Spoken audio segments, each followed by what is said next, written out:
మీ అందరికీ తెలుసు, జూలై 1 తారీఖు నుంచి మనకి ఒక కొత్త ఐపీసీ సిఆర్పిసి ఎవిడెన్స్ యాక్ట్. మరి మనం ఈ పాత ఐపీసీ సిఆర్పిసి ఎవిడెన్స్ని వదిలేయొచ్చా అంటే వదిలేసేదానికి అవకాశం లేదు. ఎందుకంటే అది 1 జూలై నుంచి అమల్లోకి వస్తూ ఉన్నది కాబట్టి అప్పటి వరకు ఉన్నటువంటి కేసులన్నీ పాత చట్టాల ప్రకారం, తర్వాత ఏంటంటే కొత్త చట్టాల ప్రకారం విచారణలు జరుగుతాయి. కాబట్టి మనం పాత సిఆర్పిసి ఐపీసీ ఎవిడెన్స్ యాక్ట్తో పాటుగా కొత్త బిఎస్ఎన్, బిఎన్ఎస్ఎస్, బిఎస్ ఈ 3 చట్టాలను కూడా చదువుకోవాల్సినటువంటి అవసరం ఉన్నది. అసలు ఈ చట్టాలను ఎందుకు మార్పు చేయాల్సి వచ్చింది అని మనం గనక ఒకసారి ఆలోచిస్తే, మన కేంద్ర ప్రభుత్వం వాళ్ళు ఏం చెప్పారంటే, we're intending to decolonize the laws అన్నారు. అంటే ఇది ఎవడో బ్రిటిష్ వాడు పెట్టినటువంటి చట్టాలు. ఈ చట్టాలను, మన చట్టాలను మనం రాసుకోలేమా? మన చట్టాలను మనం తెచ్చుకోలేమా? ఎప్పుడో పరాయి ప్రభుత్వాలు, పరాయి పాలకులు పెట్టినటువంటి చట్టాలను మనం ఎందుకు అమలు చేసుకోవాలి అనేటువంటి ఒక విధానాన్ని పెద్దగా ప్రచారం చేశారు. సరే, సొంత పాలకులుగా మన చట్టాలు చేసుకునేటప్పుడు ఏ విధంగా ఆ చట్టాలు ఉండాలి అంటే, ప్రజలకి సమాజానికి ఉపయోగపడే విధంగా ఆ చట్టాలు ఉండాలి తప్పితే ప్రజలకి వ్యతిరేకంగా, ప్రజాకంటకంగా ఉండకూడదు అనేటువంటిది కూడా మనం గమనించాలి. బ్రిటిష్ వాళ్ళు పరిపాలించేటప్పుడు మనం పరపాలకులు కాబట్టి మనం హింస పెట్టేదానికి అనేకమైనటువంటి సెక్షన్స్ అక్కడ ఉండి చట్టాల్లో మనం హింస పెట్టేదానికి చేశారనుకుంటే మరి సొంతంగా మనం చేసుకున్నది ఏమిటి? నిజంగా ఇవి డీకాలనైజేషన్ అవుతుందా అని చూస్తే ఈ 3 చట్టాలని తీసుకుంటే ఏమిటంటే, దాదాపుగా చాలామంది చదివిన వాళ్ళు ఏం చెప్తున్నారంటే, ఇది కొత్త సీసాలో పాత సారా అని చెప్తూ ఉన్నారు. కొంతమంది అయితే ఈ సారా జోలికి పోనాళ్ళు ఏంటంటే, కొత్త జాడీలో పాత పచ్చడి అని చెప్తూ ఉన్నారు. కొంతమంది మన లీగల్ భాషలో చేంజ్ ఆఫ్ డాకెట్ తప్పితే మరొకటి లేదు అని చెప్తున్నారు. నిజంగానే చూసినప్పుడు ఎవిడెన్స్ యాక్ట్ దగ్గరకు వచ్చేసరికి దాదాపు 95% పాత ఎవిడెన్స్ యాక్టే ఉన్నది. ఐపీసీ దగ్గరకు వచ్చేసరికి దగ్గర 85%, సిఆర్పిసి దగ్గరికి వచ్చేసరికి 80% పాత చట్టాలని కాపీ అండ్ పేస్ట్ చేశారు. మనకు పెట్టినటువంటి సమస్య ఏంటంటే, సెక్షన్లన్నీ మార్చిపారేశారు. మనం పూర్తిగా మళ్ళీ చదవాలి, దానికి అలవాటు పడాలి. ఇంత ఎక్సర్సైజ్ చేసి, ఇంత మేజర్ కాపీ అండ్ పేస్ట్ చేసినటువంటి చట్టాలకు మీరు అమెండ్ చేయవచ్చు కదా, అవసరమైన ఈ చిన్న. ఎందుకంటే మన ఈ 3 చట్టాల్లో అనేకమైనటువంటి అమెండ్మెంట్స్ వచ్చినాయి. మెకాలే రాసినటువంటి ఐపీసీనే పూర్తిగా మనం అప్పుడు ఆయన రాసిందే కాదు కదా, అనేకమైనటువంటి మార్పులు చేశాం మనం. ప్రతి చట్టంలోనూ జరిగింది. అటువంటి మార్పులు చేస్తే సరిపోయేది అనేటువంటి ఉన్నది. కానీ మన వాళ్ళకి ఏంటంటే, ఇండియన్ పీనల్ కోడ్ అంటానికో, సిఆర్పిసి అంటానికో, ఎవిడెన్స్ యాక్ట్ అంటానికో లేకుండా ఏమిటంటే, నిన్న మనం చూసాం, మనం హైకోర్టు న్యాయమూర్తి ఆయన నోరు తిరగని పరిస్థితి ఉంది ఆ చట్టాలను చెప్పడం కోసం. మరి ఒక సాంస్క్రైజర్ హిందీని పెట్టేసి ఏమిటంటే, ఒక అనవసరమైనటువంటి ఏదో మనకి ఒక విధంగా ఏంటంటే, హిందీని మన నెత్తిన రుద్దటానికి అన్నట్టుగా అనిపిస్తుంది. ఇది ఒక రాజ్యాంగ వ్యతిరేకం. ఆర్టికల్ 348 ఏం చెప్పింది అన్నట్లయితే, పార్లమెంట్లో ప్రవేశపెట్టే ప్రతి చట్టం ఇంగ్లీషులో ఉండాలి అని చెప్పారు. కాకపోతే వీళ్ళు ఏంటంటే దీన్ని ఇంగ్లీష్లో రాశారు, కానీ ఆ పేరు మాత్రం సాంస్క్రైజర్ హిందీ పేరే. కేరళ హైకోర్టులో కూడా కొంతమంది ఒక రిట్ పిటిషన్ దాఖలు చేశారు, ఈ పేర్లను తీసేయాలని చెప్పి. నా ఉద్దేశంలో అసలు ఈ చట్టాలను అమలు చేయకూడదు అని. ఎందుకు అన్నట్లయితే, ఇవి ప్రజలకి ప్రయోజనకరంగా లేవు. అదేవిధంగా న్యాయ వ్యవస్థకు ఉన్నటువంటి కనీసమైనటువంటి హక్కుల్ని కూడా రద్దు చేసి పోలీసులకి, ఎగ్జిక్యూటివ్కి విపరీతమైనటువంటి హక్కులు కల్పిస్తూ ఉన్నారు ఈ చట్టం ద్వారా అనేటువంటిది మనం గమనించాలి. కొన్ని విషయాలు నేను మీ దృష్టికి తీసుకొస్తాను దీని గురించి. సరే, మరి ఈ చట్టం ఎవరికి అప్లై అవుతుంది ఏమిటన్నట్లయితే నాగాల్యాండు అదేవిధంగా కొన్ని ట్రైబల్ ఏరియాస్కి ఇవి అప్లై కాదు అనేటువంటిది మనం బహుశా మొన్న దుర్గాప్రసాద్ గారు చెప్పినప్పుడు కూడా చెప్పినట్టున్నారు. చాలా డెఫినేషన్స్ని దీంట్లో తీసేయటం జరిగింది. ఇండియా అనే దానికి ఒక డెఫినేషన్ లేదు దీంట్లో.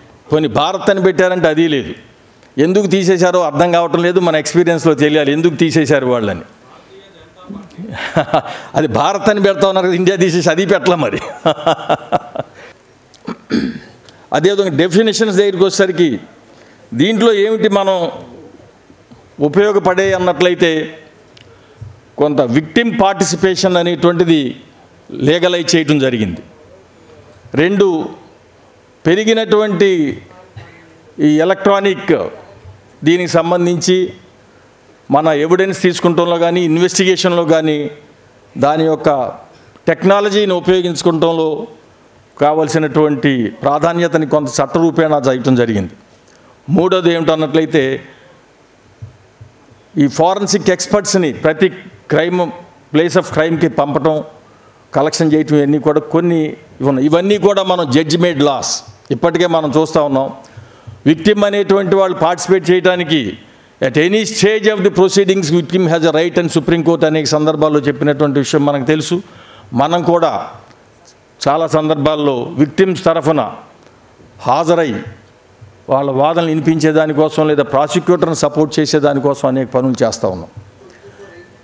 ఇప్పటికే ఉన్నది దాన్ని మరింత పెంచారనుకోండి. ఇంకొకటి చూసి ఎలక్ట్రానిక్ ఎవిడెన్స్ సంబంధించి ఇప్పటికి కూడా చాలా సందర్భాల్లో మేము విజయవాడలో దాదాపు 5-6 సంవత్సరాల నుంచి ఆన్లైన్ క్రాస్ ఎగ్జామినేషన్ కూడా చేస్తూ ఉన్నాం. ఇతర దేశాల్లో ఉన్నటువంటి సాక్షుల్ని క్రాస్ ఎగ్జామినేషన్ చేస్తూ ఉన్నాం. చెయ్యాలి అనేటువంటి కూడా దాదాపుగా ఆన్లైన్ క్రాస్ ఎగ్జామినేషన్ చాలా పురాతనమైనటువంటి తీర్పులే ఉన్నటువంటివి తెలుసు. ఈ జడ్జిమెంట్ లాస్ని వీళ్ళు ఏంటంటే గుర్తించడం, కొంత చట్టరూపేణా తీసుకురావటం జరిగింది. మరి మనకి జరిగినటువంటి చూసినట్లయితే ఏమిటి దీంట్లో జరిగింది అన్నట్లయితే నేను కొన్ని విషయాలంటే పెద్ద లోతుపాతులకు వెళ్ళడానికి టైం కూడా సరిపోదు, 2:30కే ముగించాలనేటువంటిది కూడా ఉన్నది కదా.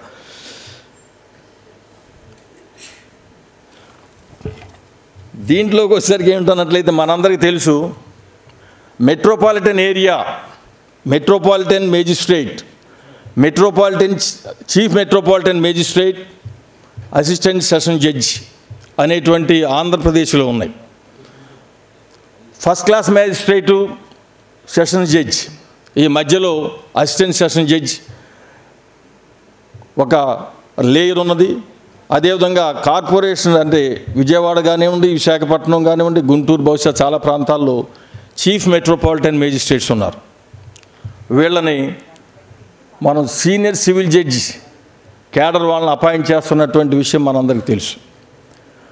1వ తారీఖు నుంచి ఇది ఈ కొత్త చట్టంలో మెట్రోపాలిటన్ ఏరియా అనేది లేదు, మెట్రోపాలిటన్ మేజిస్ట్రేట్ అనేటువంటి వాళ్ళు లేరు, చీఫ్ మెట్రోపాలిటన్ మేజిస్ట్రేట్ లేరు, అసిస్టెంట్ సెషన్ జడ్జి అనేటువంటిది లేరు.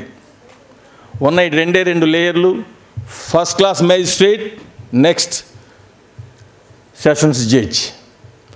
మరి ఇది ఎందుకు చేశారు వీళ్ళక అంటే భారతదేశం మొత్తంగాను ఒకే విధానం ఉండాలి అనేటువంటి ఇది ఒక పిచ్చి నన్ను అడిగితే. ఈ భారతదేశం అంతా ఒకే రకంగా ఎందుకున్నా మన రాష్ట్రంలో దీనికి అనుకూలంగా మనం ఒక విధానాన్ని నిర్ణయించుకుని అంతకుముందు సిఆర్పిసి ఇచ్చిన ప్రకారం మనం చేసుకుంటా ఉంటే దీన్ని ఎందుకు రద్దు చేయాలి? ఇప్పుడు రద్దు చేస్తే వచ్చిన సమస్య నాకు విజయవాడలో మాకు chief metropolitan magistrates, senior civil judges 6-7 పనిచేస్తూ ఉన్నారు, అసిస్టెంట్ సెషన్స్ జడ్జెస్ 7-8 మంది పనిచేస్తూ ఉన్నారు. అసిస్టెంట్ సెషన్ జడ్జి అంటే సివిల్ జ్యూరిస్డిక్షన్ కూడా ఉంటుంది, పర్లేదు. చీఫ్ మెట్రోపాలిటన్ మేజిస్ట్రేట్స్ 1వ తారీఖు నుంచి వీళ్ళని అబాలిష్ చేస్తే వీళ్ళని ఏం చేయాలి? ఇప్పుడు జూనియర్ సివిల్ జడ్జి అన్నా చేయాలి, లేకపోతే సెషన్ జడ్జి అన్నా చేయాలి. మనం ఏం చేస్తారు మరి? హైకోర్టు వాళ్ళు ఏం ఆలోచించారో దీని గురించి అనేటువంటిది కూడా మనం చర్చించాల్సిన అవసరం ఉంది, వాళ్ళ దృష్టికి కూడా తీసుకువెళ్లాల్సినటువంటి అవసరం ఉంది. దీనివల్ల పెండెన్సీ పెరుగుతుందా తగ్గుతుందా? ఇప్పటికే పెండెన్సీ భారం అనేటువంటిది పెరిగిపోయి నిన్న మొన్న మాట్లాడినటువంటి వక్తలు కూడా మనం హెర్క్యులస్గా పెద్ద బరువును మోస్తున్నామని చెప్పి, ఈ బరువును మరి పెంచుకుంటున్నామా తగ్గించుకుంటున్నామా అంటే పెంచుకుంటున్నాం అనేటువంటి తప్పితే ఒక అర్ధరహితంగా ఇవన్నీ కూడా రద్దు చేయటం జరిగింది.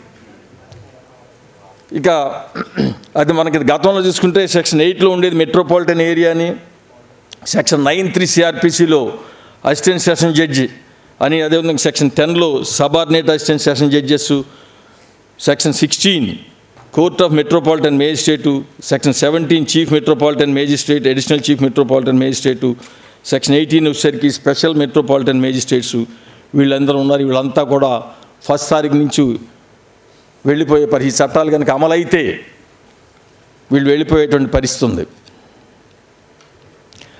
ఇకపోతే హ్యాండ్ కఫింగ్ దగ్గరికి వచ్చేసరికి సెక్షన్ 43(3)లో కొత్త చట్టంలో మనకి ఇప్పటి వరకు ఉన్నది ఏంటంటే హ్యాండ్ కఫింగ్ వద్దు అనేటువంటి సుప్రీంకోర్టు అనేక సందర్భాల్లో చెప్తాం. మనం క్రిమినల్ ప్రాక్టీస్ చేసేటువంటి న్యాయవాదులుగా మనం ఎప్పుడైనా హ్యాండ్ కఫ్ చేస్తే మాత్రం కోర్టు దృష్టికి తీసుకెళ్ళటం, మనం దాన్ని టాలరేట్ చేయనటువంటి పరిస్థితి ఉన్నది. ఇప్పుడు వీళ్ళు ఏంటంటే 43(3) చదవండి, ఎంత దుర్మార్గంగా ఉన్నదంటే అది చాలా నేరాలు చెప్పారు. దాంతోపాటు including the acts offences against the state. Offences against the state కనుక చేసినట్లయితే మనకి చేతులకు సంఖ్యలు వేసి వాళ్ళు తీసుకువెళ్ళచ్చు. బహుశా మనం డెఫినెట్గా పబ్లిక్ సర్వెంట్స్కి వ్యతిరేకంగా మాట్లాడతాం. మరి అది అఫెన్స్ అగైనెస్ట్ ది స్టేట్ అంటే సంఖ్యలు వేయచ్చు కదా మన చేతులకి. మరి దేనికి ఇది? ఏ ఆధునిక సమాజం వైపు మనం పోతా ఉన్నాం? అటవిక రాజ్యం వైపు పోతా ఉన్నామా? ఆధునిక సమాజం వైపు పోతా ఉన్నామా? పౌర హక్కులు కాపాడుతున్నారా అంటే లేదు, మేము మీ అందరికీ మాట్లాడితే సంఖ్యలు వేసి తీసుకుపోతాం అనేటువంటి ఒక దుర్మార్గమైనటువంటి సెక్షన్ 43(3) కింద హ్యాండ్ కఫింగ్ అనేటువంటి పెట్టడం జరిగింది. అదేవిధంగా 172కి వచ్చేసరికి ఏంటంటే lawful direction of the police officer. కనుక డైరెక్షన్స్ ఆర్ లాఫుల్, అది మనం చేయకపోతే ఆయన మన 24 గంటలు అరెస్ట్ చేయొచ్చు అని మీ అందరికీ తెలుసు. ఆంధ్రప్రదేశ్లో జరిగేటువంటి విషయాలు 151 సిఆర్పిసి అనేటువంటిది ఈ మధ్య చాలా కాలం మనందరి నోరులో నాలింది 151. దాని సందర్భంలో చాలా సందర్భాలు మమ్మల్ని కూడా ఏంటంటే మీరు ఇంట్లోంచి కదలటానికి లేదు, జీవో 1 ఇచ్చారు, మీరు మాకు ప్రదర్శన చేయడానికి చేశారనో, లేదో ల్యాండ్ టైటిలింగ్ యాక్ట్ నుంచి మనం సమ్మె చేస్తూ ఉంటే మీరు ఇంట్లోంచి కదలటానికి లేదు, మీరు అక్కడ ధర్నా చేయడానికి పిలిపించారు, హౌస్ అరెస్ట్ అనేవాడు. అదేవిధంగా చాలామంది ఇళ్ల దగ్గరికి వెళ్ళి పోలీసులు కూర్చుని మీరు ఇళ్లలోంచి బయటికి రావడానికి వీలు లేదనేవాడు. కానీ అటువంటి అధికారం పోలీసులకు ఉన్నదా అంటే లేదు. అంటే ఒక ప్రివెంటివ్ మెథడ్ 151 కింద prevention of A cognizable offence ఉన్నది తప్పితే, బహుశా విజయవాడలో అంబేద్కర్ విగ్రహం దగ్గర మేము ధర్నా చేస్తామంటే కాకినాడలో మీరు ఇంటికాడ నుంచి కదలట్లేదని మీ ఇంటి దగ్గర వచ్చి పోలీసులు కూర్చుంటారు. మనకు తెలుసు, రాష్ట్రంలో చాలా సందర్భాల్లో జరిగినాయి. దాన్ని లీగలైజ్ చేస్తా ఏమిటన్నట్లయితే ఇప్పుడు ఈ 172ని తీసుకురావటం జరిగింది. ఇది 172 సరి persons bound to confirm the lawful directions of police. All persons shall be bound by to confirm the lawful directions of the police officer given in fulfillment of any of his duties under this chapter. A police officer may detain or remove any person resisting, refusing, ignoring or disregarding to conform to any direction given by him under such subsection 1, and may either take such person before a magistrate or in petty cases release him as soon as possible within a period of 24 hours. అంటే మా direction మీరు ఉల్లంఘిస్తున్నారు కాబట్టి 24 గంటలు ఆయన కస్టడీలో మనం పెట్టుకోవచ్చు, లేదా మేజిస్ట్రేట్ ముందు ప్రొడ్యూస్ చేయవచ్చు. ఇది దాని దాదాపుగా ఏంటంటే గతంలో చేసేటువంటి పోలీసులు చేసేటువంటి వ్యవహారాన్ని వీళ్ళు లీగలైజ్ చేసినటువంటి పరిస్థితి ఉన్నది. అదేవిధంగా ప్రైవేట్ కంప్లైంట్ దగ్గరికి వచ్చేసరికి మనందరికీ తెలుసు, దానికి కూడా ప్రొసీజర్ని వీళ్ళు కొంచెం కాంప్లికేట్ చేయటం, మేజిస్ట్రేట్కి ఉన్నటువంటి హక్కుల్ని కూడా దాదాపుగా తగ్గించేసినటువంటి పరిస్థితి కనపడుతూ ఉంది. ఒక పబ్లిక్ సర్వెంట్కి వ్యతిరేకంగా మనం ఒక పోలీస్ స్టేషన్కి వెళ్ళి రిపోర్ట్ ఇస్తే క్రైమ్ రిజిస్టర్ చేయొచ్చు పోలీస్ అధికారి. కానీ మనం ఒక కోర్టులో ప్రైవేట్ కంప్లైంట్ వేస్తే ఏం చేయాలి అన్నట్లయితే మొట్టమొదటిగా ఆయన సుపీరియర్ ఆఫీసర్ని పిలిచి మాట్లాడాలి, ఆయన రిపోర్ట్ తీసుకోవాలి, ఆ పబ్లిక్ సర్వెంట్ని కూడా అడగాలి. ఇది మనం ఎవరైతే ముద్దాయి అంటున్నామో ఆ ముద్దాయిని పిలిచి, అయ్యా నీ మీద నేను ఈ ప్రైవేట్ కంప్లైంట్ నంబర్ వేయచ్చా లేదా అని అడిగితే, లేదా ఆయన సుపీరియర్ని అడిగితే అది జరిగే పనేనా? మరి అది పోలీసులకి అటువంటిది లేని పరిస్థితి కూడా మనం గమనించాం. పోలీసులే డైరెక్ట్గా రిజిస్టర్ చేయొచ్చు.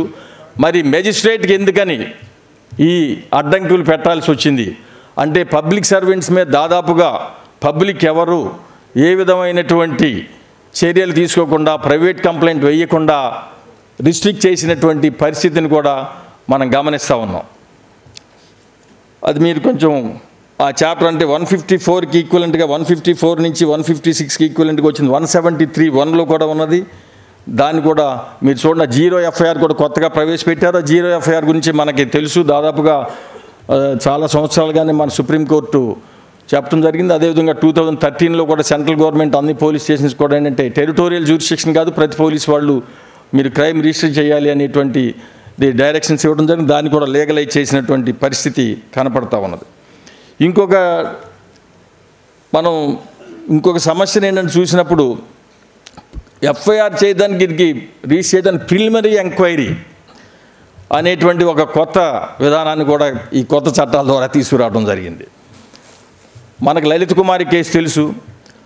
గతంలో కూడా ఇప్పటికి కూడా ఉన్నది ఏంటంటే, ఒక కాగ్జబుల్ కేసు గురించి మనం రిపోర్ట్ ఇచ్చినట్లయితే police has no duty except to register a crime. That is the fundamental. Lalit Kumari కేసులో కూడా అదే చెప్పారు. కానీ కొన్ని విషయాల్లో ఏంటంటే ఈ మ్యాట్రిమోనియల్ డిస్ప్యూట్స్లో కానీ, కమర్షియల్ అఫెన్స్లో కానీ, మెడికల్ నెగ్లిజెన్స్లో కానీ, కరప్షన్ కేసెస్లో కానీ delayed FIRs more than 3 months అయితే కానీ వీటిల్లో ప్రిలిమినరీ ఎంక్వైరీ చేయమని చెప్పారు. చాలా లిమిటెడ్ స్కోప్ ఇచ్చారు.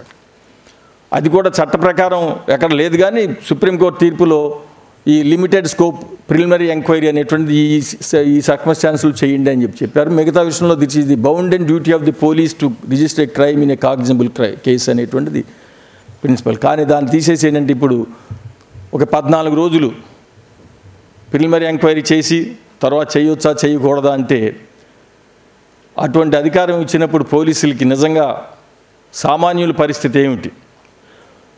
ఒక మైటీ పీపుల్కి వ్యతిరేకంగా ఒక రిపోర్ట్ ఇస్తే 14 రోజులు క్రైమ్ రిజిస్టర్ చేయకుండా అట్టే పెట్టుకుని ప్రిలిమినరీ ఎంక్వైరీ అని చేస్తే మనందరికీ తెలుసు.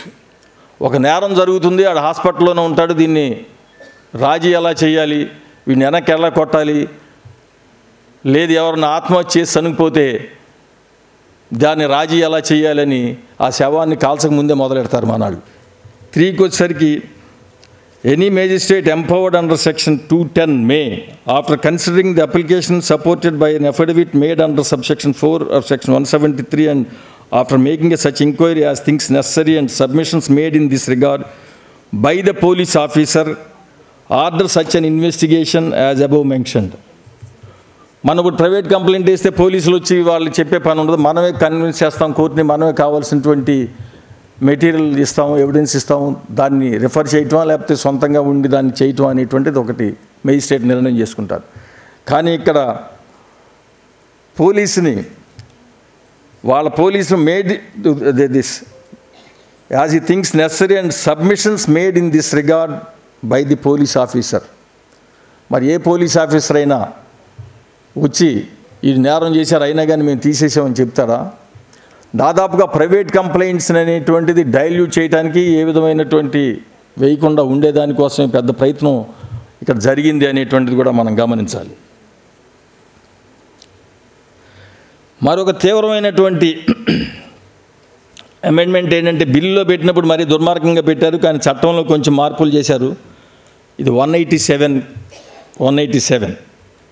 ఇది మన పాత సిఆర్పిసిలు 167.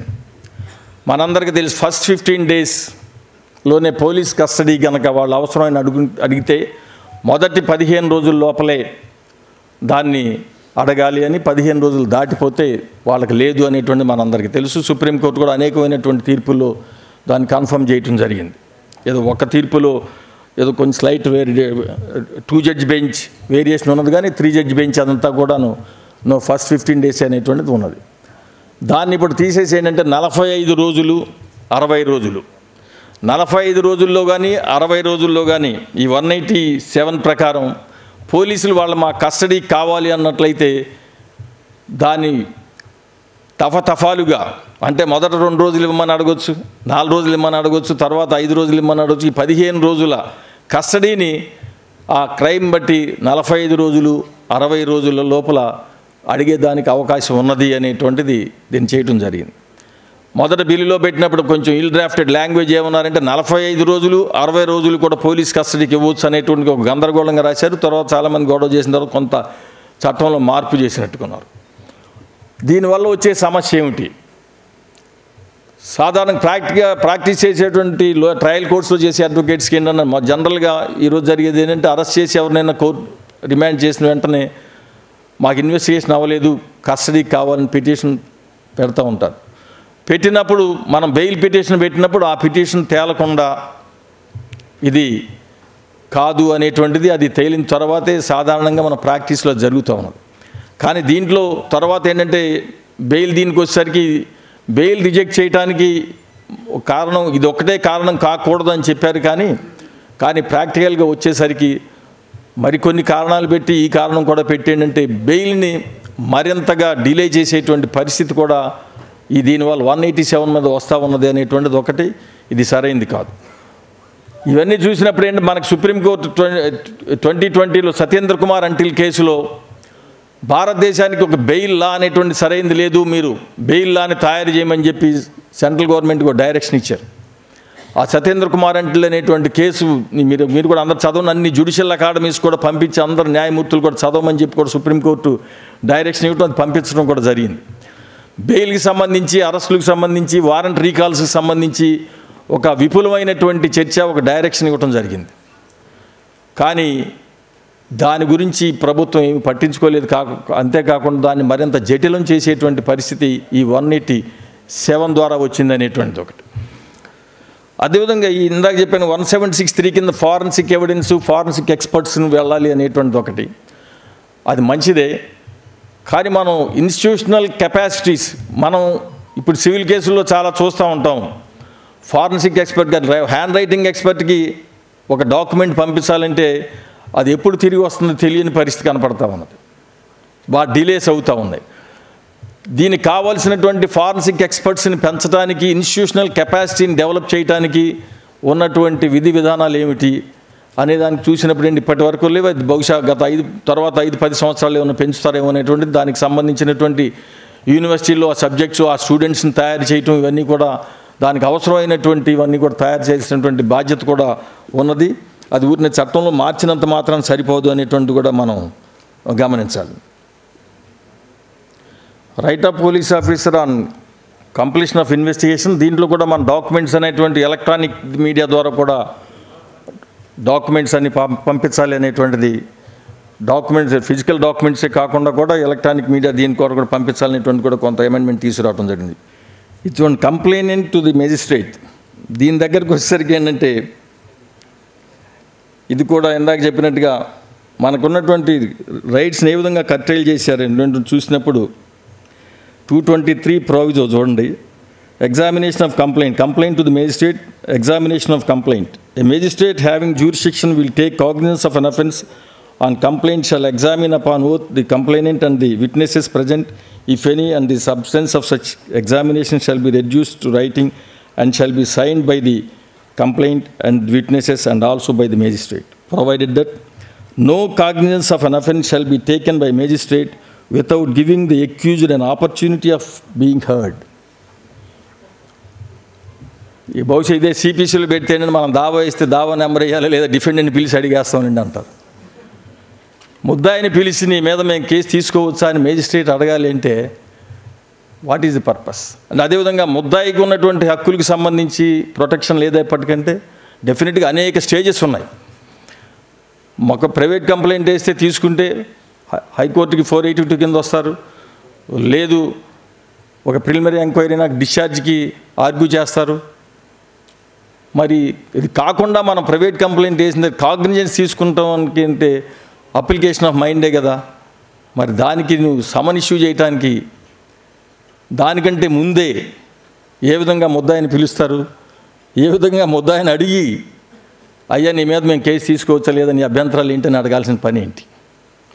అది ఇంకా డిస్పోజల్స్ డిలే అవుతాయా లేకపోతే త్వరగా అవుతాయా? మరింత డిలే అవుతుంది. మరి ఎవరి రక్షణ కోసం ఇటువంటి అని పెట్టారనేటువంటిది మనం గమనించాల్సిన అవసరం ఉన్నది. అదేవిధంగా ఈ సమన్స్ వారెంట్స్ ఇవి కూడా ఏంటంటే ఆన్లైన్లో పంపించవచ్చు అనేటువంటిది కూడా ఒకటి అమెండ్మెంట్ తీసుకురావడం జరిగింది. ఇష్యూయన్స్ ఆఫ్ ప్రాసెస్ 227 కింద ఉన్నది, అది మీరు ఒకసారి కొంచెం చదువుకోండి. 250 మనం ఇప్పుడు ఏదైనా డిశ్చార్జ్ పిటిషన్ అసలు ప్రస్తుతం ఉన్నటువంటి ప్రొసీజర్ ప్రకారం before framing charge we can court ఏంటంటే after hearing both sides charge frame చేయాలా లేదా డిశ్చార్జ్ చేయాలా అనేటువంటి డిసైడ్ చేయాలి. కానీ ఇప్పుడు దాన్ని మార్చి ఏమిటన్నట్లయితే దానికి ఒక టైం లిమిట్ పెట్టారు. 250 section 250 discharge. The accused May prefer an application for discharge with in a period of 60 days from the date of commencement of the case under section 232. మరి దీనికి టైం ఫిక్స్ ఇప్పుడు మనం పర్లేదు ఎప్పుడోకప్పుడు ఆర్గ్యుమెంట్ చెప్పేద్దాం అనుకుంటే కుదరదు. మనం డెఫినెట్గా ఒక application with in 60 days file చేయాల్సినటువంటి అవసరం ఉంది. డిశ్చార్జ్ కానీ మెటీరియల్ ఉన్నది అనుకుంటే మనం ఏమాత్రం పర్లేదు మనం ఎప్పుడైనా ఆర్గ్యూ చేయొచ్చు అని కూర్చుంటే మాత్రం కొన్ని సమస్యలు వచ్చేట్టున్నాయి. అది కూడా మీరు కొంచెం దృష్టిలో పెట్టుకోండి. ఈ టైం పీరియడ్ పెట్టడం ఎందుకు పెట్టారనేటువంటిది ఏంటంటే వీళ్ళు త్వరగా పరిష్కారం కావడానికి అని చెప్తారు. కానీ ఇందాక చెప్పాను కదా, త్వరగా పరిష్కారం కావడానికి కాకుండానే ముద్దాయికే మనం పిలిచి అక్కడ అయ్యా నీ మీద కేసు తీసుకోవచ్చా లేదని అడగాలి, అక్కడ డిలేస్ అవ్వవా. అదేవిధంగా మెట్రోపాలిటన్ మేజిస్ట్రేట్స్ని, చీఫ్ మెట్రోపాలిటన్ మేజిస్ట్రేట్స్ని, అసిస్టెంట్ సెషన్ జడ్జెస్ని అబాలిష్ చేస్తే అది డిలేస్ కావా, ఏమవుతాయి ఇవన్నీ అనేటువంటి చూస్తే ఇవన్నీ ఏమిటన్నట్లయితే ఈ చట్టాలు తయారు చేసేటప్పుడు ఏంటంటే ఎవరండి చేసిందంటే 3 ప్రొఫెసర్లు, ఒక హైకోర్టు సుప్రీంకోర్టు సీనియర్ అడ్వకేటు, ఒక రిటైర్డ్ డిస్ట్రిక్ట్ జడ్జి.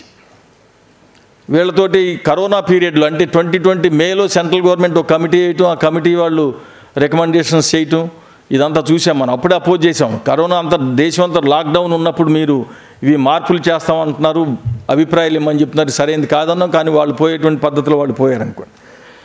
ఇది మరి అసలు ఇటువంటి ప్రొసీజరల్ లాస్ని మార్చేటప్పుడు ట్రయల్ కోర్ట్స్ అడ్వకేట్స్తో డిస్కస్ చేయటం కానీ వాళ్ళ ఒపీనియన్ తీసుకుంటాం కానీ మేము ఫలానా చేయదలుచుకున్నాం మీ అభిప్రాయం ఏంటని అడగాలి. అట్లా అడగరు.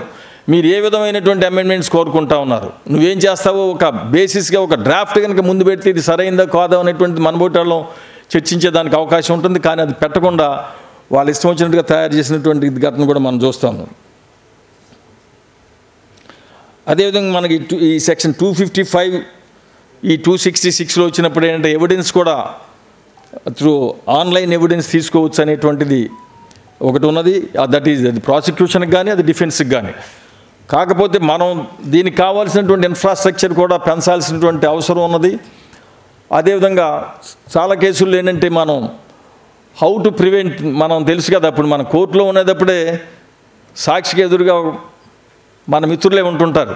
మన ఇటు నుంచి క్రాస్ ఎగ్జామినేషన్ ఎదురుగా నుంచి కళ్ళజోడు ఇట్టంటే అవునను ఇట్టంటే కాదను చెప్పని. మరి అదే మనం ఆన్లైన్లో చెప్పి ఇంకో గదిలో ఎక్కడో కూర్చుంటే మనం దానికి తీసుకున్నటువంటి చర్యలు అంటే ప్రాంప్టింగ్ లేకుండా ఉండటానికో లేదా ట్యూటరింగ్ లేకుండా ఉండటానికి కావలసినటువంటి చర్యలు ఏమిటి, దానికి కావాల్సినటువంటి ఇన్ఫ్రాస్ట్రక్చర్ ఏమిటి, అదేవిధంగా ప్రతి న్యాయస్థానంలో కూడా ఇది చేయడానికి కావలసినటువంటి ఇన్ఫ్రాస్ట్రక్చర్ని డెవలప్ చేయాల్సినటువంటి అవసరం కూడా ఉన్నది. ఎందుకు మేము విజయవాడలో చేస్తూ ఉంటే నేను మొన్న ఫ్యామిలీ కోర్టులో పెడితే పిటిషన్ ఎలా అయింది, ఎలా చేయాలి, ఎవరు ల్యాప్టాప్ తీసుకురావాలి ఏమిటి అనేటువంటి చర్చ. మా కోర్టుకి సంబంధించి అంత ఇన్ఫ్రాస్ట్రక్చర్ లేదు అనేటువంటిది ఒకటి. ఇంతకుముందు కొన్నిసార్లు చేసామని చెప్తున్నప్పుడు ఆయన న్యాయమూర్తి గారు ఆయన ల్యాప్టాప్ ద్వారా కొన్ని చేసినటువంటి సందర్భాలు అక్కడ ఉన్నాయి. దీనికి కావాల్సినటువంటి ఇన్ఫ్రాస్ట్రక్చరు, దానికి కావాల్సినటువంటి ప్రికాషన్స్ కూడా తీసుకురావాల్సినటువంటి అవసరం ఉన్నది. అదేవిధంగా మనం చూసుకున్నప్పుడు ఏంటంటే సైబర్ క్రైమ్ అనేటువంటిది తీవ్రంగా పెరిగిపోతున్న ఈ సందర్భంలో మనం అటువంటి జరగకుండా ఈ రికార్డ్స్ ప్రొటెక్షన్ ఇవన్నీ కూడా ఏంటంటే దానికి కావాల్సినటువంటి ఇన్ఫ్రాస్ట్రక్చర్ కూడా డెవలప్ చేయాల్సినటువంటి అవసరం ఉన్నది అనేటువంటిది ఒకటి. యాబ్సెన్స్ ఆఫ్ కంప్లైంట్ ఇప్పుడు మన 256 సిఆర్పిసిలో ఉన్నది. ఇది దీనికి ఏమన్నంటే ఒక 30 days నోటీస్ ఇమ్మన్నారు. నోటీస్ ఇచ్చినా కూడా కంప్లైంట్ రాకపోతే మాత్రం ముద్దాయిని డిశ్చార్జ్ చేయమని చెప్పి దీంట్లో చెప్పడం జరిగింది. అదే 269లో ఏంటంటే విట్నెసెస్ని సెక్యూర్ చేసుకోలేనప్పుడు ఏం చేయాలి అనేటువంటిది కూడా చెప్పడం జరిగింది. 4 గతంలో మనకి సమ్మరీ ప్రొసీజర్లో డిశ్చార్జ్ అనేటువంటిది లేదు. ఇప్పుడు అది కొత్తగా ఒకటి తీసుకొచ్చారు. సమరీ ప్రొసీజర్లో మనం వెళ్తే హైకోర్టు 482 కింద పోవటం తప్పితే డిశ్చార్జ్ చేయమని చెప్పి అడిగేదానికి అవకాశం ఉండేది కాదు. కానీ ఇప్పుడు సమరీ ప్రొసీజర్ అయినా 274లో మనం దాన్ని అంటే డిశ్చార్జ్ అనే పదం వాడారు, కానీ ఛార్జ్ చేసేదానికి లేనప్పుడు డిశ్చార్జ్ అనేది ఉండదు. కానీ ఎక్విటల్కి మనం ఆర్గ్యూ చేసేదానికి ఒక కొత్త అవకాశం ఉన్నది. 274 కూడా మీరు కొంత చూడండి. ఇంతకుముందు ఈ ప్లీ బార్గెనింగ్కి సంబంధించి 290 చెప్పడం జరిగింది. దానికి సంబంధించి ఏంటంటే 30 డేస్లో దానికి పెట్టడం, దానికి ఒక ప్రొసీజర్ ప్లీ బార్గెనింగ్ దానికి సంబంధించి కూడా డిస్కస్ చేయడం జరిగింది, కొత్తగా తీసుకురావడం జరిగింది. అదేవిధంగా 360 విత్డ్రాయింగ్ ది ప్రాసిక్యూషన్ దగ్గరికి వచ్చేసరికి అంటే విక్టిమ్కి కూడా నోటీస్ ఇవ్వటం, ఇవన్నీ కూడా ఇందాక విక్టిమ్ రైట్స్ని కూడా పెంచారని చెప్పాం కదా. విక్టిమ్స్కి రైట్, వాళ్ళు ఈ కేసుని ప్రాసిక్యూషన్ విత్డ్రా చేసుకోదలుచుకుంటే విక్టిమ్కి నోటీస్ ఇవ్వాలి, విక్టిమ్ కూడా వినాలి అనేటువంటిది కూడా సెక్షన్ 360లో చెప్పడం జరిగింది. 246 వచ్చారు నాట్ గ్రాండ్ మోర్ దెన్ 2 అడ్జర్న్మెంట్స్ అన్నారు. అది కూడా జాగ్రత్త చూసుకొని మనం వాయిదాలు ఎక్కువ అడిగేసి వచ్చి అనుకుంటే కుదరదు. 249 దగ్గర 349 ఒకటి ఉంది, collection of samples without arrest. ఇది కూడా అంటే పాత 311A CRPCలో ఉన్నదే పెట్టారు, కాదు ఎనీ అనే పదాన్ని ఒకటి చేర్చారు 349. ఇది దీన్ని మామూలుగా అసలు power of magistrate to order person to give specimen signatures or handwriting. If a magistrate of the first class is satisfied that for the purpose of any investigation or proceeding under this Sanhita it is expedient to direct any person including an accused person.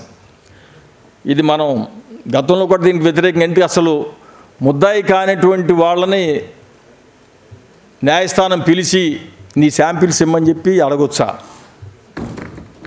ముద్దాయి వరకు అయితే మనం ఏమిటనేది ఒక భాగం అనుకోండి, ఆయన he has to submit to the jurisdiction of the court. ఏమీ లేనటువంటి వాళ్ళని రాజేంద్ర ప్రసాద్ రక్తం ఇవ్వాలి మీరని చెప్తే కోర్టులో ఒక పిటిషన్ పెడితే దీని ప్రకారం నేను తీసుకెళ్ళి నా రక్తం ఇవ్వటం, నా ఏలు ముద్ర ఇవ్వటం, నా హ్యాండ్ రైటింగ్ ఇవ్వటం ఇవ్వాలా? నా మీద ఏ అభియోగం లేనప్పుడు అసలు ఎనీ పర్సన్ అనేటువంటిది ఎందుకు వచ్చింది? 2006 అమెండ్మెంట్ 311Aలో వచ్చింది. దాన్ని కొంచెం ఇంకొంచెం ఇంప్రూవ్ చేసి ఎనీ పర్సన్ అనేటువంటి ఎనీ అనేటువంటిది కూడా చేర్చారు. ఇది కూడా మనం కొంత ఆలోచించాలి. ప్రైవసీకి సంబంధించినటువంటి ఈ సమస్యలు ఈ పుట్టుస్వామి కేసు తీర్పు వచ్చిన తర్వాత కూడా మనం చూడాల్సినటువంటి అవసరం ఉన్నది. అదేవిధంగా మెర్సీ పిటిషన్ దగ్గరికి వచ్చేసరికి కూడా ఎవరు పెట్టుకోవాలి పిటిషన్, దానికి కూడా టైం బౌండ్ ఫిక్స్ చేశారు 472 కింద. దాంట్లో కూడా ఏమిటన్నట్లయితే ఎవరైతే విక్టిమ్గా ఉంటారో వాళ్ళు కానీ ఆయన ఫ్యామిలీ మెంబర్స్ అనేటువంటిది చెప్పడం జరిగింది. అందుకని ఏమిటంటే రామారావు వచ్చారు ఆఫీస్ అని చెప్పడం కోసం అనుకుంటాను. బహుశా మనం దీన్ని సరే నేను ఇటువంటి కొన్ని చాలా ప్రజా వ్యతిరేకం, సమాజానికి వ్యతిరేకమైనటువంటి అనేకం ఉన్నాయి. మనం హడావుడిగా కాకుండా మనం చర్చించాల్సిన అవసరం ఉంది. నిన్న కూడా చెప్పారు మనం ఇటువంటి క్లాసులు మనం ఎక్కువ జరపాలని. నా ఉద్దేశం ఏంటంటే మన రాష్ట్ర వ్యాప్తంగా సంవత్సరంలో ఒకసారి జరుపుకున్న ఈ విధానాన్ని మనం ప్రతి బార్ అసోసియేషన్కి ఎందుకు తీసుకువెళ్ళకూడదు? ప్రతి బార్ అసోసియేషన్లో మనం ప్రతి ఒక నెలలో ఒక రోజు, మేము విజయవాడలో కొంత ప్రయత్నం చేసాం, నెలలో ఒక రోజు లీగల్ క్యాంప్ ఒకటి, మెడికల్ క్యాంప్ ఒకటి, అంటే చాలామంది వైద్యులు వచ్చి చేసేదానికి వస్తూ ఉన్నారు. అదేవిధంగా మనం ఒక సబ్జెక్ట్ని డిస్కస్ చేయడానికి దానికి ఎక్కడి నుంచో పెద్ద ఎక్స్పర్ట్స్ అవసరం, మనలోనే చాలామంది ఎక్స్పర్ట్స్ ఉంటారు. కాకపోతే మనం ఏంటంటే ఇది మన ఏదో సామెత ఉన్నది కదా, ఇంట్లో చెట్టు ఇంట్లో మొక్క వైద్యానికి పనికిరాదని, మనం వాళ్ళని గుర్తించం. మనం మన బార్ అసోసియేషన్ సభ్యుల్ని గుర్తించండి, చదవమని చెప్పండి, వాళ్ళే చదువుతారు, మనకు చెప్తారు. దానికి ఏంటంటే ప్రతి బార్ అసోసియేషన్లోనూ మనం ఇటువంటి క్లాసులు నిర్వహించడం ద్వారా మనం మరింత సబ్జెక్ట్ నేర్చుకునే దానికి అవకాశం ఉంటుంది. ఎందుకంటే ప్రతి ఉపాధ్యాయుడు ఒకప్పుడు విద్యార్థి, ప్రతి విజేత అనేక ఓటములను ఎదుర్కొన్నాడే, ప్రతి నిపుణుడు ప్రారంభకుడే. మనం కూడా అలా అవ్వాలంటే ఒకటే నేర్చుకుంటాం అనేటువంటిది ఒకటే మార్గం. ఆ నేర్చుకుంటాం కోసం ప్రతి బార్ అసోసియేషన్ కట్టుబడి ఉండాలి అనేటువంటిది మనం చేసుకుని తప్పనిసరిగా ప్రతి నెలలో ఒక క్లాస్ ప్రతి బార్ అసోసియేషన్లో జరగాలి అనేటువంటిది పెట్టుకోండి. దానికి తగ్గట్టుగా మీరు ఏర్పాట్లు చేసుకోండి. రెండో విషయం, ఈ చట్టాల దగ్గరికి వచ్చేసరికి మేము అనుకునేది ఏంటంటే ఈ చట్టాలను మీరు ఇప్పుడు అమలు చేయొద్దు, దీనికి వాయిదా వేయమని చెప్పి మన న్యాయవాదులుగా డిమాండ్ చేయాల్సినటువంటి అవసరం ఉంది. ప్రతి బార్ అసోసియేషన్లో కూడా వీటి గురించి మనం చర్చించి ఎందుకంటే ఇంకా చాలా విషయాలు ఉన్నాయి, టైం లేక నేను మీకు దృష్టి తీసుకురాలేకపోతున్నాను. మీరు వెనక్కి వెళ్ళిన తర్వాత ప్రతి బార్ అసోసియేషన్లో కూడా చర్చించి తీర్మానాలు చేయటం దానికి సంబంధించిన చేస్తూ ముందుకు పోదామని చెప్తూ మీ అందరికీ ధన్యవాదాలు చెప్తూ సెలవు తీసుకుంటున్నాను.